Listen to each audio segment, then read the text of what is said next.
Hello అందరికీ. ఈ వీడియోలో మీకు కదంబం పువ్వు గురించి చెప్తాను.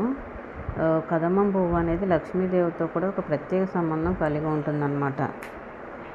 కొన్ని పౌరాణిక కథల్లో కదంబం పువ్వు శ్రీ మహాలక్ష్మీదేవి ప్రీతికరమైనదిగా చెప్పబడింది. లక్ష్మీదేవిని పూజించే సమయంలో కదంబం పువ్వులు సమర్పిస్తే సంపద, ఐశ్వర్యం, శుభ ఫలితాలు కలుగుతాయని నమ్మకం అన్నమాట. కదంబ వృక్షం సంపద, సౌభాగ్యంకి సంకేతం. ఈ చెట్టు కింద లక్ష్మీనారాయణ విగ్రహాలు లేదా పూజలు చేయటం కొన్ని ప్రాంతాల్లో ఆచారం. ఇప్పుడు మనకి శ్రావణ మాసం సందర్భంగా లక్ష్మీదేవి పూజలో కదంబం పువ్వులు సమర్పించినట్లయితే ప్రత్యేక ఫలితాలు ఉంటాయి. దీపారాధన సమయంలో ఈ పువ్వును ఉపయోగించడం వల్ల గృహంలో శ్రేయస్సు, ఐశ్వర్యం పెరుగుతాయని చెప్తారు.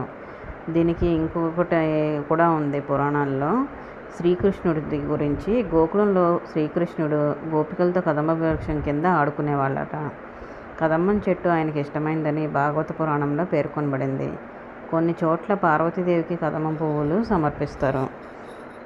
మనకి శ్రావణ మాసంలో అయితే ప్రత్యేకంగా కదంబం పువ్వులు ఎక్కడ దొరికినట్టయితే పూజ చేసుకుంటే చాలా మంచిదండి. మనకి తామర పువ్వులు ఎంత శ్రేష్టమైనవి, కదంబం పువ్వులు కూడా అంతే శ్రేష్టమైనవి. మీకు దొరికినట్లయితే తామర పువ్వులతో కానీ కదంబం పువ్వులతో కానీ పూజ చేసి ఆ లక్ష్మీదేవి ఆశీస్సులు పొందండి.